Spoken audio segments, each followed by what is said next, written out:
Honor is no more associated with fools than snow with summer or rain with harvest. Like a fluttering sparrow or a darting swallow, an undeserved curse will not land on its intended victim. Guide a horse with a whip, a donkey with a bridle, and a fool with a rod to his back. Don't answer the foolish arguments of fools, or you will become as foolish as they are. Be sure to answer the foolish arguments of fools, or they will become wise in their own estimation. Trusting a fool to convey a message is like cutting off one's feet or drinking poison. A proverb in the mouth of a fool is as useless as a paralyzed leg. Honoring a fool is as foolish as tying a stone to a slingshot. A proverb in the mouth of a fool is like a thorny branch brandished by a drunk. An employer who hires a fool or a bystander is like an archer who shoots at random. As a dog returns to its vomit, so a fool repeats his foolishness. There is more hope for fools than for people who think they are wise. The lazy person claims, "There's a lion on the road. Yes, I'm sure there's a lion out there." As the door swings back and forth on its hinges, so the lazy person turns over in bed. Lazy people take food in their hand, but don't even lift it to their mouth. Lazy people consider themselves smarter than 7 wise counselors. Interfering in someone else's argument is as foolish as yanking a dog's ears. Just as damaging as a madman shooting a deadly weapon is someone who lies to a friend and then says, "I was only joking." Fire goes out without wood, and quarrels disappear when gossip stops. A quarrelsome person starts fights as easily as hot embers light charcoal or fire lights wood. Rumors are dainty morsels that sink deep into one's heart.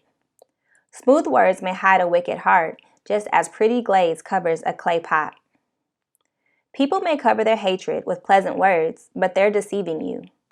They pretend to be kind, but don't believe them. Their hearts are full of many evils. While their hatred may be concealed by trickery, their wrongdoing will be exposed in public. If you set a trap for others, you will get caught in it yourself. If you roll a boulder down on others, it will crush you instead. A lying tongue hates its victims, and flattery words cause ruin. I will now read the commentary for Proverbs chapter 26. An undeserved curse will not land means that it has no effect. Verses 4 and 5 seem to contradict, but they actually are purposely demonstrating the contradiction between reason and folly. A fool remains a fool, whether he or she is answered or not.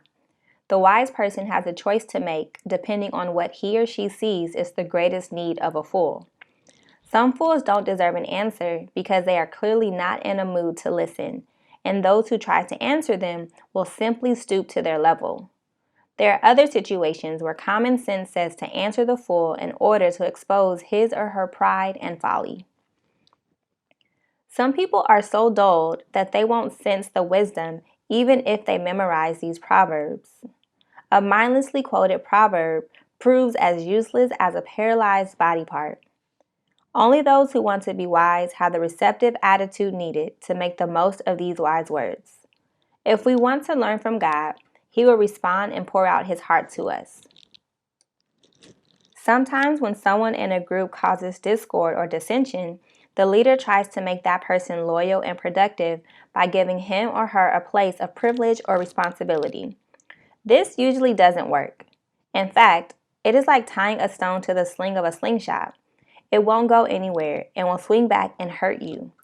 The dissenter's new power may be just what he or she needs to manipulate the group. Normally, the first prick of a thorn alerts us, so we can remove the thorn before it damages us. A drunk person, however, may not feel the thorn, and so it will work its way into his flesh.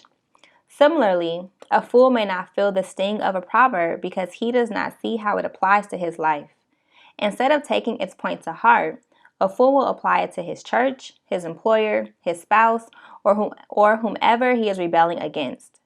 The next time you find yourself saying, "So-and-so should really pay attention to that," stop and ask yourself, is there a message in it for me? If a person is not willing to work, he or she can find endless excuses to avoid it.